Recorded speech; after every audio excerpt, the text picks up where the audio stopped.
The courtship has begun. Hey y'all, I am reviewing the courtship that just started on NBC, and it is season 1, episode 1. And I gotta tell y'all, at first I was like, this looks like it's kind of gimmicky. I don't know if I'm gonna like it. And in the first maybe 20 minutes of the show, I still wasn't sure if I was gonna like it. But by the end of the show, I was really into it. I actually like that they're trying to go back to the old Jane Austen days, you know, the Downton Abbey days, which is, I really love that series when it was out. And you know what I'm really excited about? That we're not going to be seeing no hot tub scenes. We're not going to see no twerking scenes, none of that, because there wasn't no hot tubs back in that day.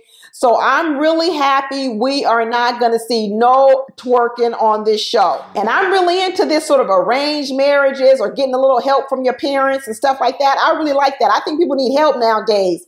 And so on this show, the parents come, the friend, her sister comes, her friends come, and they're all here to help her find a mate. So I like the whole idea that it takes a village to find a man. I'm with it. I also like that we're not going to see a woman chasing a bunch of men and trying to use their bodies and sex to get a man to like them. I'm so over that too. I'm really happy we're going to see a woman getting pursued by multiple men, and she gets to pick between them, because that's the way it should be out here in the dating world anyway. But unfortunately, you know, some men don't know how to pursue. And the other part of it, a lot of women, they want to be the pursuers. They want to be out there in the world picking the man. And then they end up getting their feelings hurt when the men don't want to pick them back. I like when a woman just lets all men just come to her and put in their intentions, and then she gets to eliminate who she doesn't want. But a lot of women, what they try to do is they try to eliminate what men step to them, and then they just want to purposely go out and pick a man.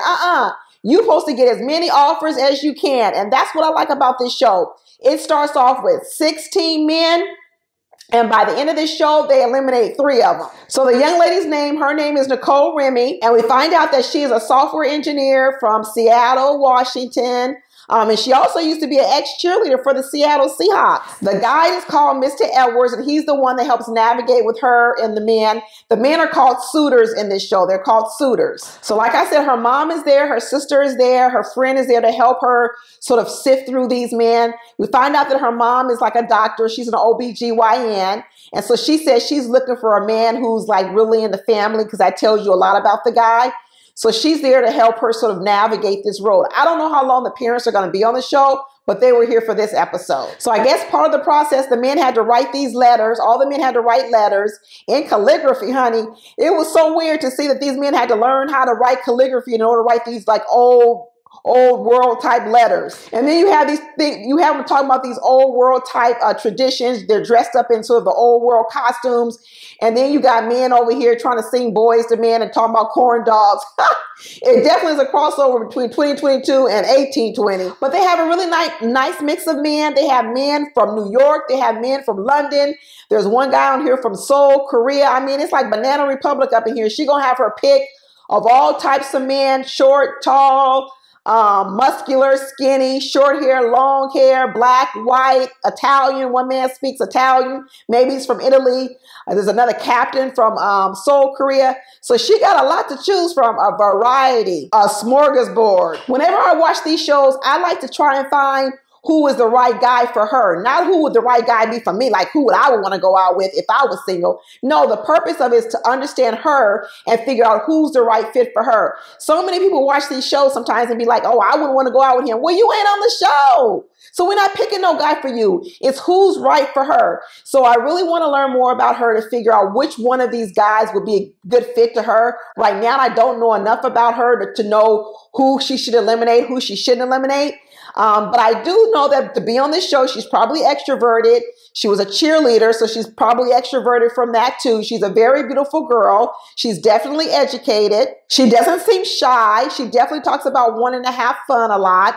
So that's kind of all I know about her right now. So I really don't even know who she should have sent home. So this episode, I pretty much just watched the decision she made. So after she meets all 16 guys, then her court, which her mom and her sisters, they picked out six of the men in which she would go into this private room and get to know a little bit more about 6 men. So then after she got to know these 6 men, then she got a chance to pick one of the men to have a one-on-one date with.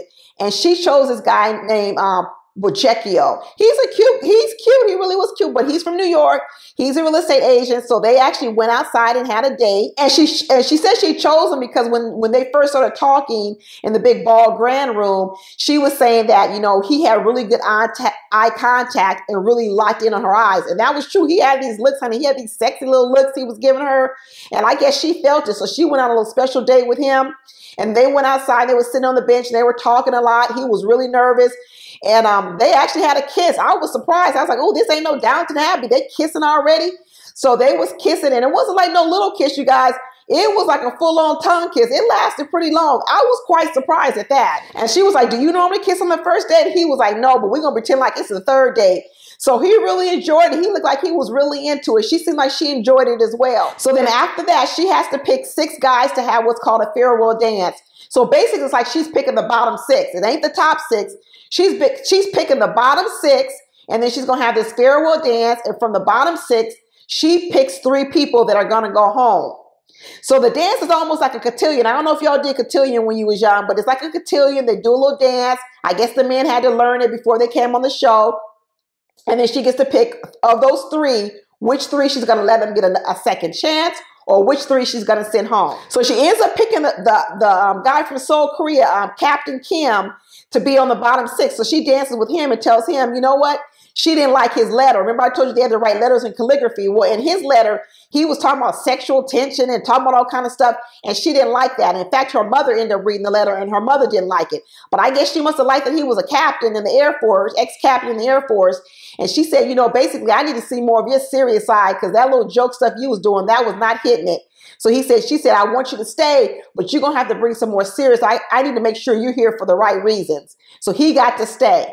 Then she met with this other guy. His name was Mr. Lux. He's from West Hollywood, California. And I was like, oh, West Hollywood, California. I don't know if y'all know California, but West Hollywood is typically full of like people of the LGBTQ community. I was like, okay, I hope he's straight. I mean, I know there's other people who live in West Hollywood, but anyway, he's on here and she was like, okay, well, I need to see more of the fun, flirty side with you. Flirt with me. Maybe that's why he's not flirting with you, girlfriend. I don't know. He's cute and all. He looks really handsome. They look good together dancing, but she ended up giving him a second chance too. Then she danced with this other guy. His name was Mr. Ward. When she first started talking to him earlier in the time, he was talking about, you know, all his education and what he did. He went to a HBCU. He did talk a lot about himself. He didn't really want to listen to her at all. He did seem like he was a lot into himself. I'm not going to lie about that. And she picked up on that. He started talking about he's never been out of the country. And so this is a great experience for him. And then he was like, okay. And then meeting a beautiful woman is like the icing on top.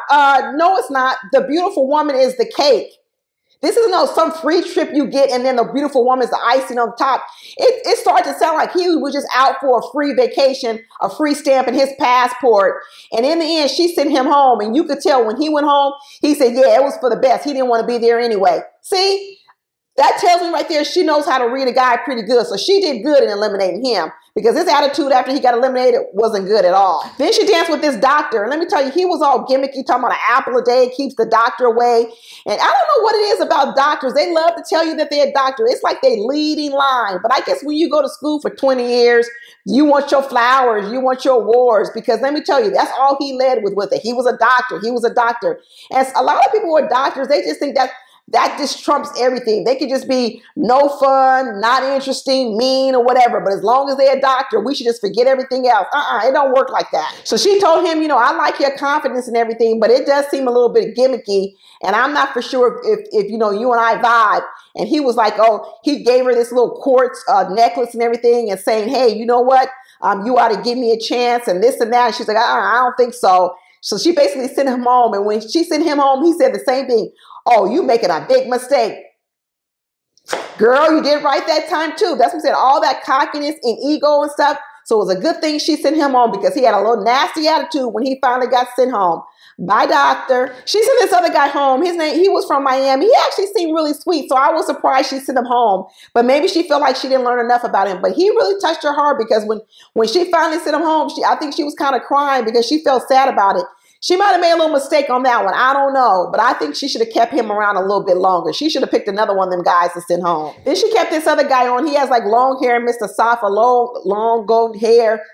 And he reminded me of one of them Harlequin romance, men in the Harlequin romance novels with muscles and long blonde hair and everything. But she kept him around. I don't know. I didn't even look like they had any chemistry. So I think she should have kept the Miami guy and sent the long-haired man home. But he ended up being able to stay as well. So that's how it ended. She ended up sending 3 home. So now we're down to 13. And then it's going to come on next week. I'm going to keep doing the reviews. But so far, I like the show. I'm happy that we're going to be able to get a little bit of wholesomeness to it. We're not going to see all the twerking and the hot club and the nakedness. And maybe this isn't going to be as gimmicky as I thought it would be. So hopefully you guys will watch it. If you don't watch it, just tune in for my reviews and I'll catch you up on it. Talk to you later. Bye.